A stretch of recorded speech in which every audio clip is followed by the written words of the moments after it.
우리는 살아가면서 무엇이 가장 참기 힘든가요?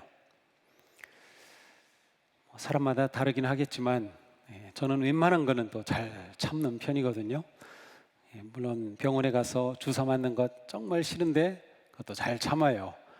한 번은 건강검진 와서 혈압을 뽑는데 아마 견습하는 그러한 간호사였던 것 같아요. 3번을 찌르더라고요. 그런데도 저는 웃으면서 참았어요. 제가 목사인 것을 아니까 어쩔 수 없었어요. 다 잘 참는데 제가 잘 못 참는 게 있어요. 무시당하거나 나를 차별한다 라고 생각하면은 저는 그건 못 참겠어요. 막 속에서 화가 오르기도 하고요. 왜냐하면 그렇게 되면 제 자존심이 무너지고 자존감이 사라지는 것 같고요, 제 인격이 모욕당한다는 그러한 생각이 들기 때문입니다. 세상 어디에서든 차별은 어떠한 모임이나 공동체의 활력을 빼앗아갑니다. 차별이 있다 하면은 그 순간 그 공동체는 생명력을 잃어버리는 거죠. 그리고 바르고 행복한 인간 관계는 차별이 있으면 절대로 불가능합니다. 우리 교회가 정말 생명의 공동체가 되기 위해 없애야 할 1순위에는 바로 차별이 있습니다. 이것은 우리의 성도로서의 사명과 관계된 일이며 또는 교회의 목적과도 관계된 일이기 때문입니다. 우리가 성숙한 성도가 되기 위해서는 차별이라고 하는 이 테스트를 잘 통과해야만 합니다. 자, 야고보 사도께서 명령하죠. 나의 형제자매 여러분, 사람을 차별하여 대하지 마십시오. 아주 간결하지만 분명히 강력한 메시지입니다. 사람을 차별하여 대하지 마십시오. 왜 그렇습니까? 영광의 우리 주 예수 그리스도를 믿고 있기 때문입니다 라고 말씀해요. 예수님을 믿는 성도의 삶은 차별하지 않는 삶을 분명히 보여주고 있어요. 믿음과 차별은 함께 할 수 없습니다. 야고보 사도는 초대교회 성도들이 모여서 예배할 때 그 모임 가운데 차별이 있음을 한 예를 들어서 설명하고 있습니다. 같이 한번 읽어볼까요? 좀 긴데요. 이를테면 여러분의 회당에 화려한 옷을 입은 사람이 금반지를 끼고 들어오고 또 남루한 옷을 입은 가난한 사람도 들어온다고 합시다. 여러분이 화려한 옷차림을 한 사람에게는 특별한 호의를 보이면서 여기 좋은 자리에 앉으십시오 하고, 가난한 사람에게는 당신은 거기서 있든지 내 발치에 앉든지 하고 말하면 바로 여러분은 서로 차별을 하고 나쁜 생각으로 남을 판단하는 사람이 된 것이 아니고 무엇이겠습니까? 자, 초대교회에는 부자도 있었고 가난한 사람, 특별히 종들, 노예들도 많이 있었습니다. 자, 그런데 어느 날 두 사람이 새로 왔습니다. 새 가족으로 온 거죠. 그런데 한 사람은 보니까 손에 금반지를 꼈어요. 제가 금반지를 오늘 끼고 나오려고 했는데 제게 금반지가 없어요. 결혼할 때 제 아내가 해준 금반지를 제가 잃어버렸어요. 제 심정으로는 아마 쥐가 보러 갔다. 왜냐하면 실제로 제가 살던 그 집이 쥐가 무진장 많았어요. 자고 있으면 쥐가 왔다 갔다 하고요. 새벽에 새벽기도 가려고 새벽에 이렇게 화장실 문을 닫았는데 쥐가 거기에 껴서 죽기도 하고요. 그런데 제가 가락지를 빼놓고 잠자는데 이게 쥐가 와서 물고 가다가 떨어진 것 같아요. 집에 곳곳에 구멍이 있었거든요. 제 아내도 이해해 주고 있습니다.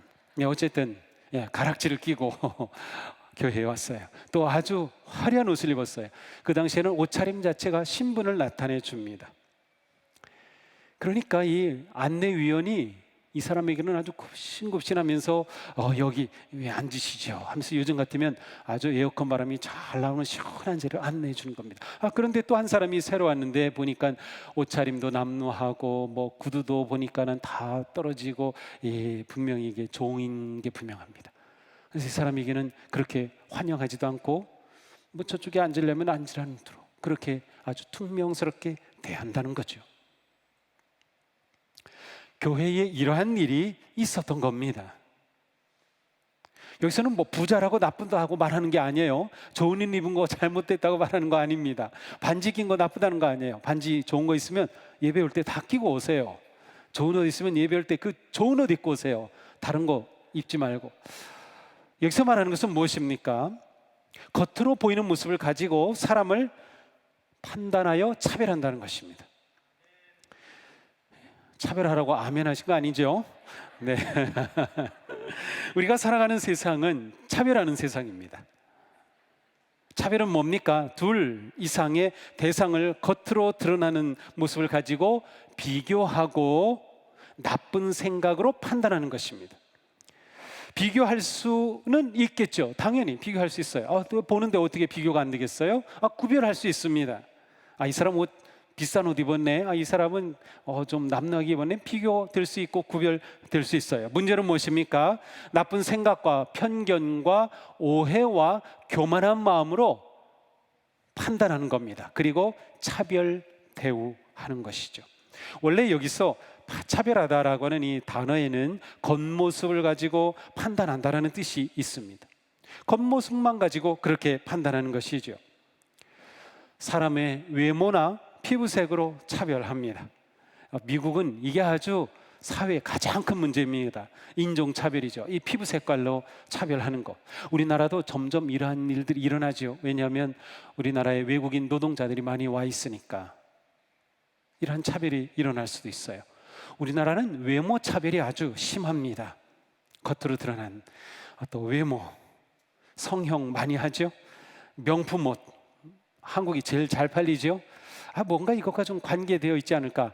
그렇다고 성형하지 말라는 뜻은 아니에요. 예뻐지시면 보기 좋습니다. 아주 좋습니다. 좋은 옷 입으세요. 명품 옷 입으세요. 괜찮습니다. 그런데 이걸 가지고 차별하는 게 문제인 겁니다. 우리나라에서는 출신 많이 따지죠. 그 사람 어느 대학 출신이야? 그 사람 얼마나 많이 배웠어? 그 사람 어느 지역 출신이야? 뭐 이런 거 많이 따지기도 합니다. 요즘은 세대 차별도 많죠. 젊은 세대는 젊은 세대대로 차별을 받는다고 느끼고 우리 노인 세대들은 노인 세대들도 차별을 받는다고 느끼고 있어요. 이 젊은 사람들의 그 열정과 노인 세대의 경험과 지혜가 잘 어우러지면 좋을 텐데 그게 그렇게 쉽지 않습니다. 장애인 차별도 여전합니다. 어떻게 이 장애인과 비장애인이 같이 정말 화합하고 통합되는 전혀 차별 없는 그런 사회에 만들어갈 수 있을까? 참 우리의 문제이고 고민입니다. 야고보 사도는 이 모든 차별은 잘못이라고 선언합니다. 더욱이 예수 그리스도를 믿는 성도의 삶에서 차별은 용납될 수 없다라고 말씀합니다. 우리는 왜 차별하지 말아야 하는 것일까요? 첫째로 하나님은 차별하지 않으시기 때문입니다. 하나님은 차별하지 않으셔요. 야고보 사도의 말씀이죠. 함께 읽겠습니다. 하나님께서는 세상에 가난한 사람을 택하셔서 믿음에 부유한 사람이 되게 하시고 하나님을 사랑하는 이들에게 약속하신 그 나라의 상속자가 되게 하시지 않았습니까? 아멘.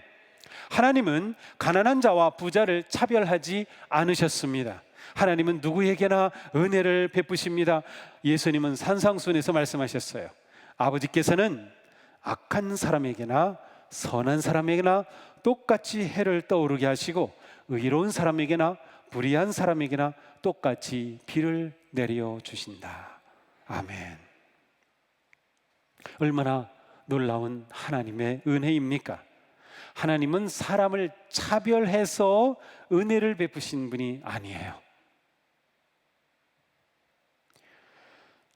비를 내려주신다는 것은 이 농경 문화에서는 최고의 은혜고 복입니다.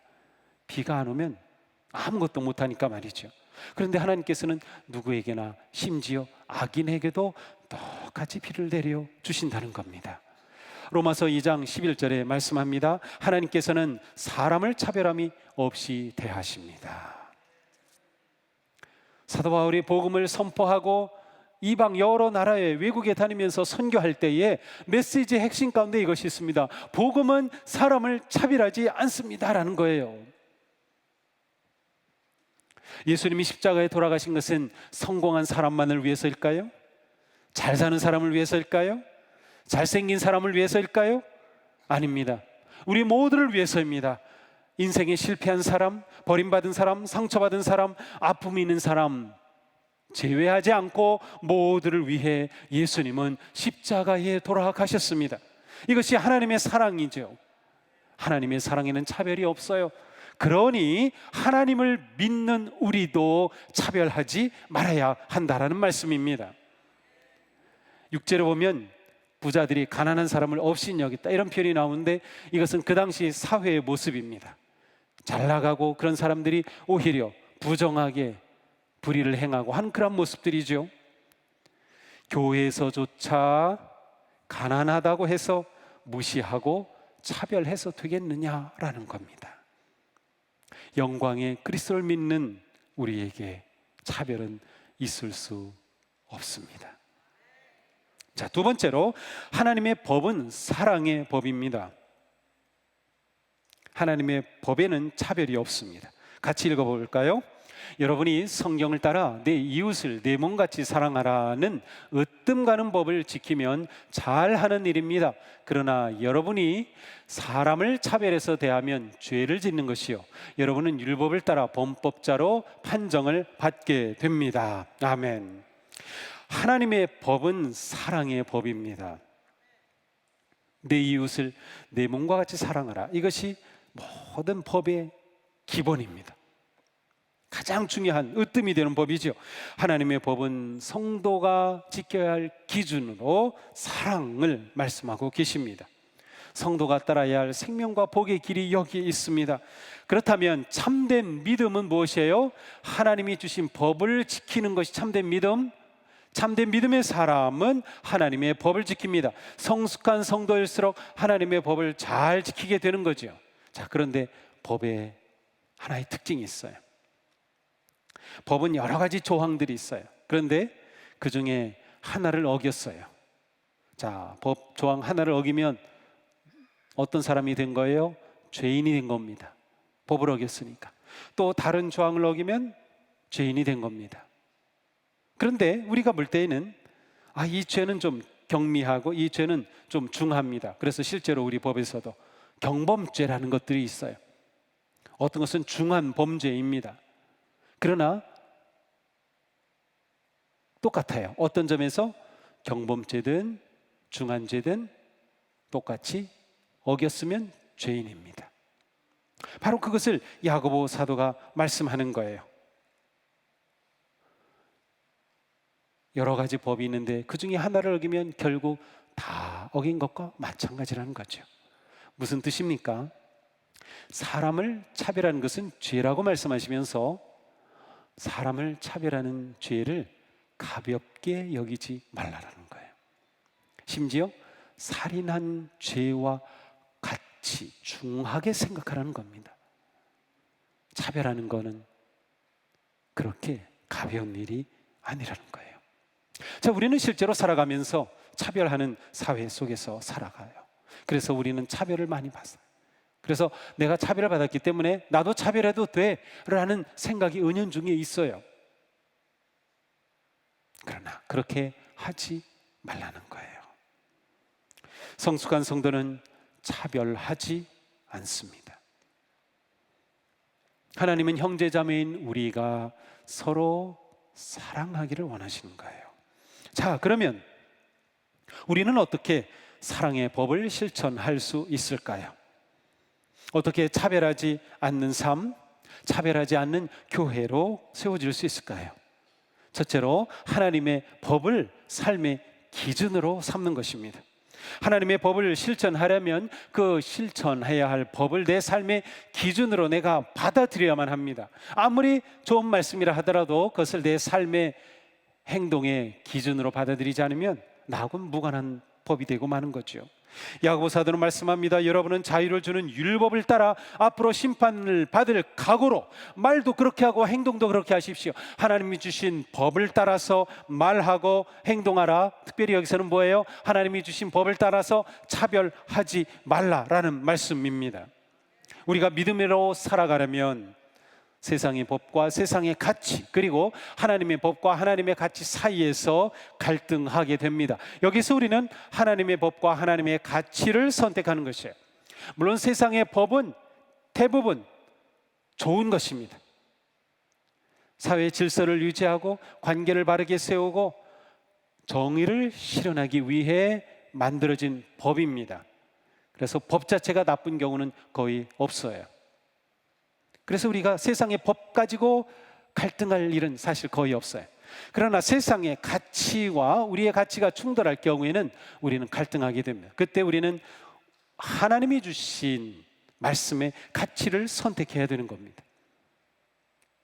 우리가 살아가면서 차별하지 않는 것은 바로 세상의 가치를 내려놓고 하나님의 가치를 선택하는 것과 같아요. 우리는 너무나도 우리 자신도 모르게 편견과 잘못된 생각으로 차별하는 사회 속에 살아가고 있어요. 저도 마찬가지입니다. 저도 모르게 차별하는 생각이 들고 마음이 들기도 합니다. 그런데 하나님의 법은 뭐예요? 그러한 생각조차도 잘못인 겁니다. 예수님은 분명하게 말씀하셨어요. 새 계명을 너에게 주노니 서로 사랑하라. 내가 너희를 사랑한 것 같이 너희도 서로 사랑하라. 분명히 사랑의 말씀을 주셨어요. 우리의 삶에서 사랑의 목적이 된다면 다른 사람을 무시하고 차별하는 일은 점점 사라지게 될 겁니다. 이 사랑의 법을 우리의 삶의 기준으로 삼아야 돼요. 사랑을 우리의 삶의 동기와 목적으로 삼아야 합니다. 두 번째, 우리는 서로 받아들여야 합니다. 로마서에 말씀하죠. 그러므로 그리스도께서 하나님의 영광을 드러내시려고 여러분을 받아들이신 것과 같이 여러분도 서로 받아들이십시오. 예전 성경에서는 뭐라고 되어 있어요? 서로 용납하십시오라고 되어 있습니다. 용납, 아주 좋은 단어죠. 받아주는 것입니다. 용서는 용납이 될 때 진정한 용서입니다. 내가 용서했어. 그런데 받아주지 않는다. 이것은 용서의 완성은 아니에요. 용서로 맞긴 하겠지만 받아주는 것, 우리가 차별하지 않기 매우 중요한 것이에요. 상대방, 그 다른 사람을 내가 받아주는 거예요. 주님은 우리가 죄인임에도 불구하고 우리를 받아주셨기 때문에 우리가 하나님의 자녀가 되었고 천국 백성이 될 수 있었던 것이죠. 용납은 사랑의 또 다른 말입니다. 사랑하는데 용납하지 못하겠다? 아직 사랑이 아닌 거라고 말할 수 있어요. 사랑의 법을 기준으로 삼으면 우리는 받아들여야 합니다.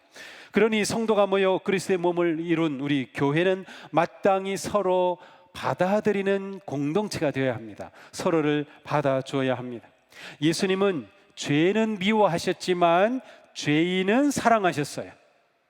내가 죄인을 위해 왔다고 말씀하셨어요. 죄는 미워하셨어요. 왜냐하면 그 죄는 하나님과 멀어지게 하고 영원한 죽음의 멸망을 받을 것이기 때문에. 그러나 죄인은 사랑하신 거죠. 용납해 주신 것입니다.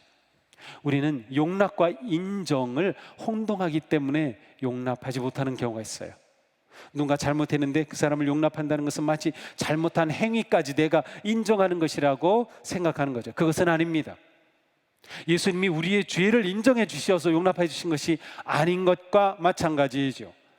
죄와 잘못된 행동이 그것이 분명히 죄라고 하는 것은 분명하게 드러나는 것이에요. 그러나 그 죄를 지은 사람은 용납해 주는 겁니다. 그렇게 용납할 때 변화되고 새로워질 가능성이 생기는 것이죠.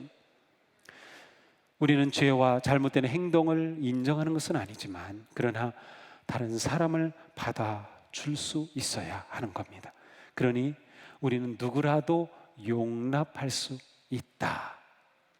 하나님의 사랑의 법이 기준이 된다면 말이죠. 우리는 부모와 자녀의 관계에서 이것을 잘 이해할 수 있어요. 우리 부모들은 자녀가 아무리 나쁜 짓을 하고 아무리 잘못된다 하더라도 자녀를 버리진 않습니다. 자녀를 항상 용납해 줍니다. 그렇다고 해서 자녀의 죄도 용납해 주는 건가요? 그거는 아니죠. 그것과 똑같은 것이에요.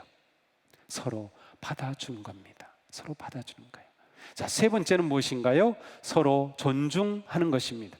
자, 서로 존중한다는 것은 그리스도의 법을 기준으로 삼을 때 이제 누군가를 받아주어요. 여기서 한 걸음 더 나아가서 이 사람을 존중하는 것입니다.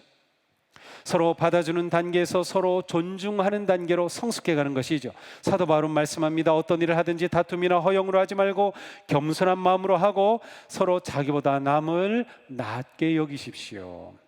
존중은 내가 겸손해지고 다른 사람을 나보다 낮게 여기는 것입니다.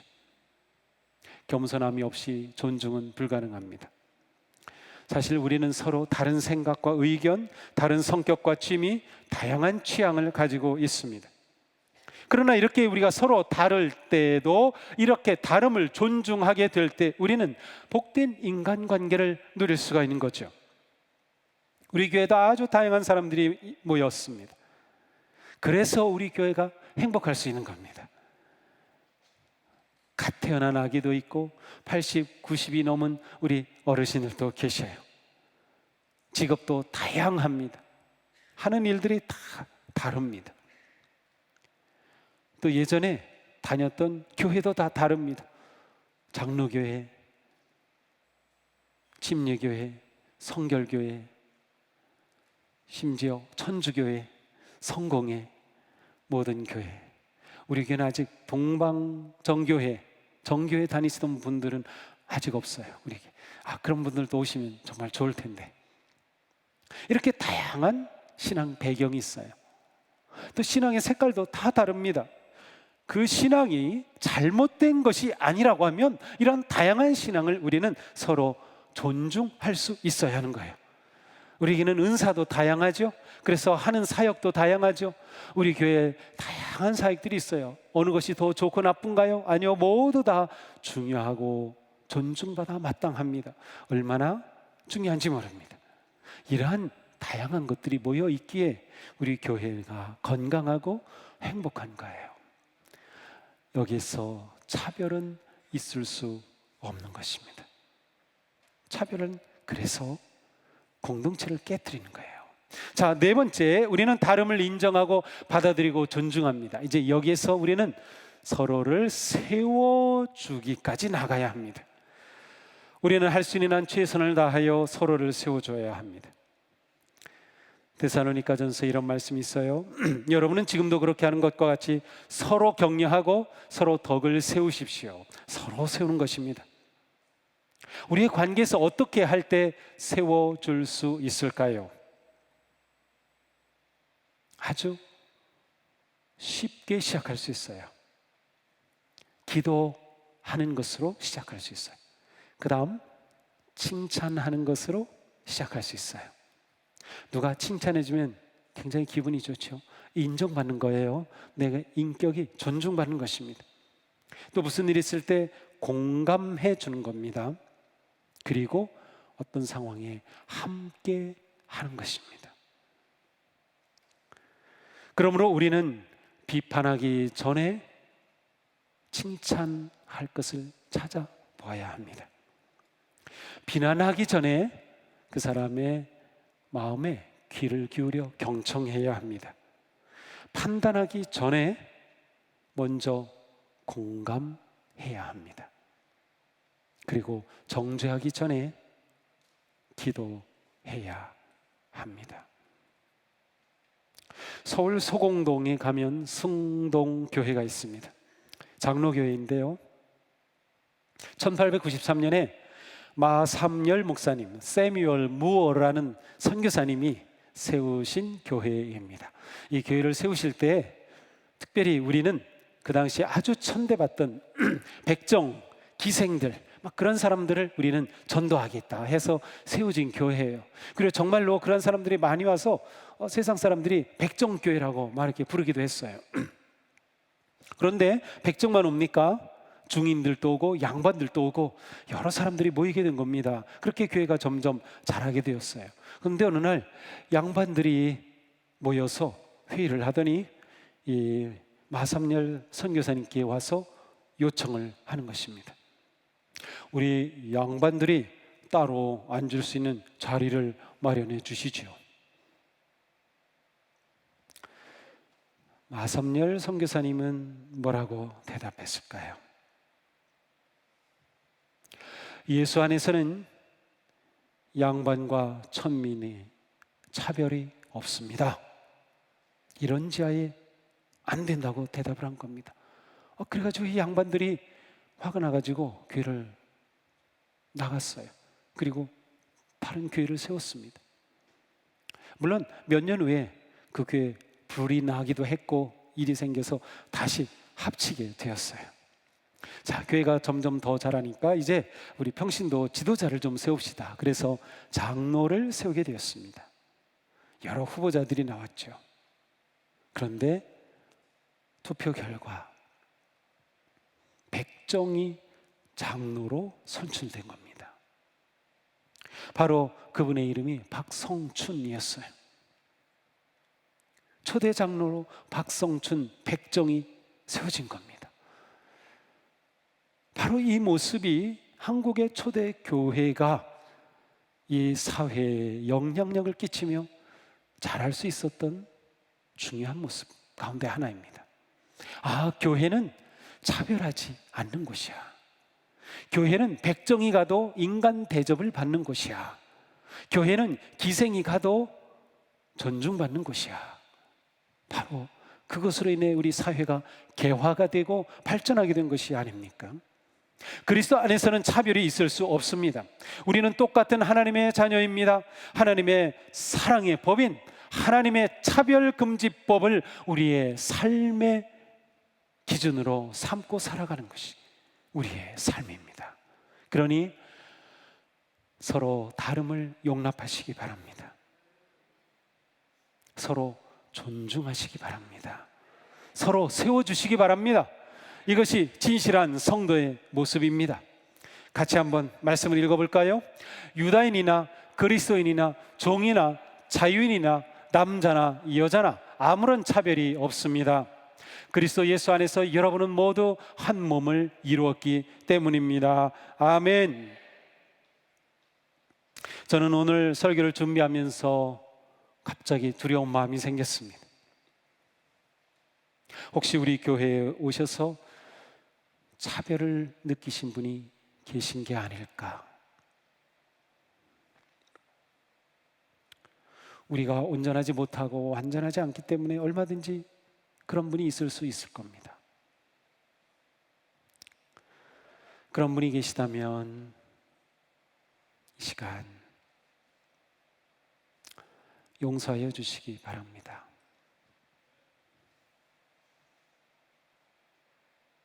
온전히 성숙하지 못했기 때문입니다. 우리 교회는 차별 단어조차 떠오르지 않는 교회가 되기를 바랍니다. 우리 교회는 누구나 와야 하고 올 수 있고 사랑받을 수 있고 존중받아야 하고 사역할 수 있는 교회입니다. 이혼하신 분들, 혼자 사시는 분들, 사업에 실패하신 분들, 마음에 상처가 있는 분들, 몸이 너무도 아프신 분들, 장애가 있는 분들, 누구라도 우리의 형제이고 자매입니다.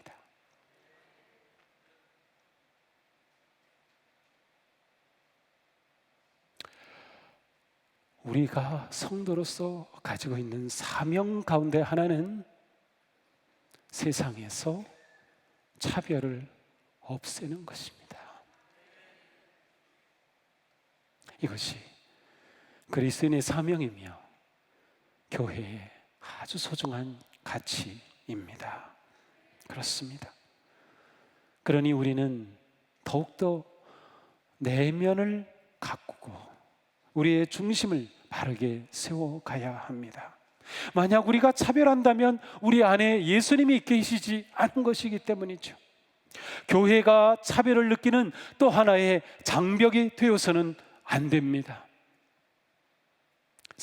하나님을 우리가 진정으로 믿고 섬기고 사랑한다면 하나님이 주신 차별금지법, 이 법을 우리의 삶의 기준으로 삼으시기 바랍니다. 예수님 말씀하셨죠. 무엇이든지 남에게 대접을 받고자 하는 대로 너희도 남을 대접하라. 그렇다면 우리가 남에게 차별받지 않고 다른 사람으로부터 존중받고 환영받고 이해받고 사랑받기를 원하는 대로 우리도 그렇게 다른 사람을 존중하고 환영하고 이해하고 사랑하며 차별하지 말아야 할 것입니다. 우리 이러한 정말 멋진 성도가 되어야 하지 않겠습니까? 그리고 이렇게 멋진 교회가 되어야 하지 않겠습니까? 주님이 우리를 차별하지 않고 사랑하여 주셨으니 기도합시다.